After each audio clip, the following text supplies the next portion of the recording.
Hello everybody, जय माँ काली। ये वीडियो मैं रिकॉर्ड कर रही हूँ अपने स्टेटमेंट के लिए। कुछ दिनों पहले अनिरुद्ध आचार्य ने 25 साल की लड़कियों के लिए कुछ अपशब्द शब्द बोले, जो एक सामाजिक जीवन में धर्मगुरु के द्वारा बोले गए शब्दों की मान्यता में कारगर साबित नहीं हो सकते। उन शब्दों के खिलाफ मैंने कुछ शब्द बोले और उसके लिए काफ़ी ज़्यादा ट्रोलिंग हुई, काफ़ी अलग लेवल पे उस वीडियो को ले जाया गया। चलिए कोई बात नहीं, जब बोला है तो बोला है।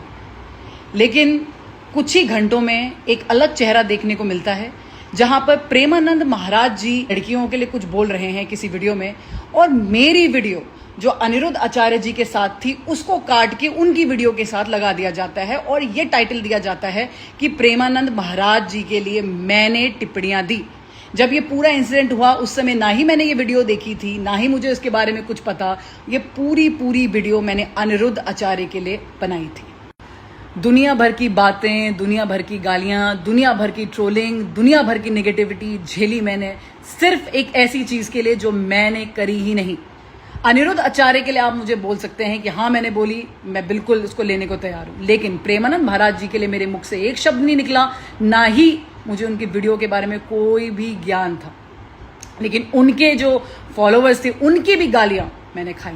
ये एक तरह से फेक न्यूज एजेंडा बनाया जाता है। प्लीज इसको समझने की कोशिश करिए। जब किसी पर्टिकुलर चीज पे जीत हासिल नहीं होती, अगर मैंने वो कमेंट मारा है तो वहां पर मीडिया मुझे सपोर्ट में आ रही है, तो वहां पर वो एजेंडा हासिल नहीं हो पा रहा है, तो उस चीज को तोड़ने के लिए एक फेक न्यूज का agenda, it's called cyber war होता है ना, फौज में साइबर वॉर है ये। एक दूसरी न्यूज फैलाई गई जिसमें मेरी इमेज को डाउन किया गया, अननेसेसरी उसको पुल डाउन किया गया ताकि इस न्यूज से हमारा ध्यान हट सके, और ऐसे ये पूरा एक चक्रव्यूह रचा गया। लेकिन अब एक चीज की हद पार हो रही। हद तब पार हुई जब प्रेमानंद महाराज जी को किसी की फेसबुक में डेथ थ्रेट आई कि भाई जान से मारने की धमकी।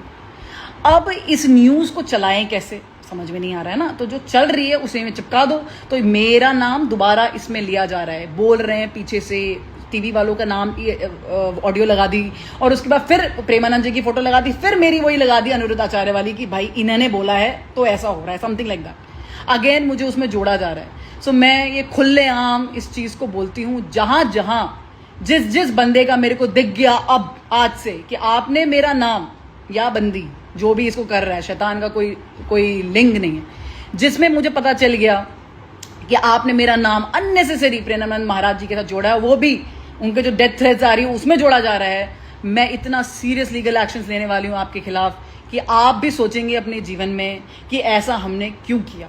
किसी की भी मॉडेस्टी आप ऐसे तोड़ नहीं सकते। हमेशा याद रखिए, फेक न्यूज मत फैलाइए। जिससे कोई लेना देना नहीं है उसके साथ नाम नहीं जोड़ा जाएगा। नाम जोड़ना ही है तो अनिरुद्ध आचार्य के साथ जोड़ो, जिनके लिए मैंने टिप्पणियां करी हैं। उनके साथ मत जोड़ो जिनसे मेरा कोई लेना देना नहीं है, मैंने कोई वीडियो नहीं देखी। मैं फिर आपको बताना चाहती हूँ, जो मेरी ऑडियंस है, प्लीज इस वीडियो को शेयर करिए आगे तक, ताकि जितने भी लोग ऐसी वीडियोस को देख रहे हैं वहां पर रिपोर्ट करिए कि ये फेक न्यूज है। मेरा प्रेमानंद महाराज जी की वीडियो से कोई लेना देना नहीं है, मैंने उनके लिए कुछ नहीं बोला। मेरा पूरा वाक्य, हर चीज अनिरुद्ध आचार्य जी के लिए था। 30 जुलाई को मैंने अपना एक रिटन क्लैरिफिकेशन भी डाला था। आप लोग मेरी पेज में जाके मेरा रिटन क्लैरिफिकेशन देख सकते हैं। उसमें मैंने ये बात क्लियरली बोली है, बट मुझे ऐसा लग रहा है कि शायद लोगों ने पढ़ा ही नहीं है मेरा ऑफिशियल क्लैरिफिकेशन, और दैट इज वाई इस लेवल का ड्रामा चल रहा है। तो इसलिए मैं मजबूर हो गई कि भाई मुझे वीडियो बनानी पड़ेगी। लोग पढ़ते नहीं हैं आजकल के।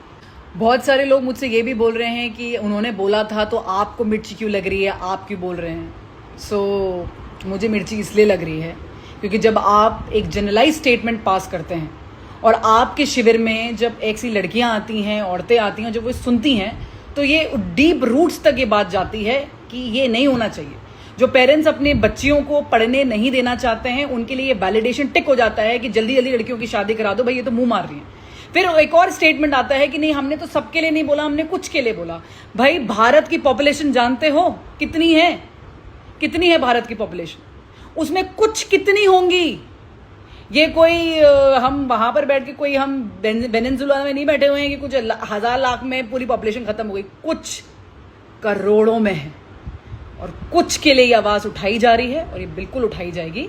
लेकिन इसका गलत तात्पर्य किसी और से मत जोड़िए, प्रेमानंद महाराज से मत जोड़िए। फिर इस पे बहुत लोग बोलते हैं कि क्या गलत है अगर लड़की जल्दी टाइम से शादी कर ले, अच्छा ही है ना, घर बस जाएगा, बच्चे पैदा हो जाते हैं टाइम पे, ये सब चीजें आती सुनने में आ रही बहुत ज्यादा। क्या गलत बोल दिया, इसमें क्या गलत है, इधर उधर मुंह नहीं मारेगी। तो मैं आज उसमें आपको थोड़ा गलत समझाने की कोशिश करती हूँ, पैट्रियार्कल सिस्टम समझाने की कोशिश करती हूँ। जब वो छोटी होती है तो वो अपने पिताजी की अमानत होती है। अब इनके हिसाब से 25 साल की लड़कियां तो मुंह मार चुकी हैं, तो 25 साल से छोटी लड़कियां शादी के लिए तैयार है, मतलब जल्दी कर दो। मतलब उसकी 20-21 साल में बेचारी की ग्रेजुएशन कंप्लीट होगी, जब तक कि वो सोचेगी कि अपने पैरों पे खड़ी हूं, दुनिया देखूं, घूमूं, अपने अपने पंखों को फहराऊं, आजादी लूं, मुझे फ्रीडम चाहिए, तब तक उसकी शादी हो जाएगी। और घर से निकलते ही पिताजी की अमानत जो है अब अपनी हस्बैंड की अमानत बन जाती है। मैं कोई क्या कमोडिटी हूं, मैं कोई कमोडिटी हूं कि चारे की तरह कभी यहां और कभी यहां डाला जा सकता है। ये फाइट फ्रीडम की है, आजादी की है ये फाइट। अनिरुद्ध आचार्य के लिए जो टिप्पणियां दी गई उस टाइम मैंने ये जब रिकॉर्ड किया तो मेरी स्टोरी में आउट हो गया। अब स्टोरी तो भाई होती है 24 घंटे की, ये रील में तो थी नहीं, रील में होती तो आप सब लोग उसको देख सकते थे।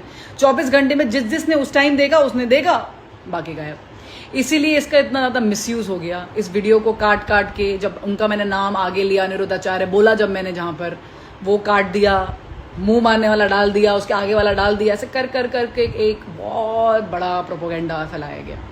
सो मैं उन सब से बोलना चाहती हूँ जो अलग अलग चैनल्स में काम कर रहे हैं, जो ये इन्फॉर्मेशन को मीडिया में बार बार आउट कर रहे हैं, थोड़ा सा अपने अंदर डिग्निटी को रखिए। अगर आपके अंदर इंसानियत है, अगर आप सच के तरफ जाना चाहते हैं, भले ही किसी ने कुछ भी, मैं बोलूँ ना, जो बोला है बोलो, जो बोला है भाई बोलो, लेकिन सच का साथ दीजिए। जो सच है वो बताइए, झूठ नहीं। याद रखिए इनके लीगल रेपरकेशंस हैं। उस वीडियो में एक शब्द नामर्द मैंने बोला है काफ़ी, कि जो फॉलोअर्स हैं वो ऐसे हैं करके, उन चीज़ों में काफ़ी लोगों को वो चीज़ पसंद नहीं आई। रक्षाबंधन आ रहा है, तुम्हारी बहनें हैं जो शिविर में जाती हैं, तुम्हारी छोटी बहनें होंगी, तुम्हारी बड़ी बहनें होंगी, है ना, जिनके अपने सपने हैं, जैसे तुम्हारे हैं, जैसे तुम्हें जिंदा रहने महसूस होना चाहिए, मैं जिंदा हूँ, मैं नौकरी में कुछ अच्छा करूँगा, मैं अपने घर वालों के लिए कुछ अच्छा करके दिखा सकता हूँ, मैं देश के लिए कुछ अच्छा कर सकता हूँ। ऐसे तुम्हारे बहनों के अंदर भी वो सेम है। रक्षाबंधन में इस बार उनको ये मत बोलना कि बहन मैं आपको प्रोटेक्शन दूंगा बाहर किसी गंदे आदमी से। उनको ये बोलना, बहन मैं घर के अंदर तुम्हारे लिए खड़ा हूँगा। और अगर आप अपनी बहनों के लिए खड़े नहीं हो सकते तो आप कैसे आदमी हैं, इसका अनुमान आप खुद लगा सकते हैं।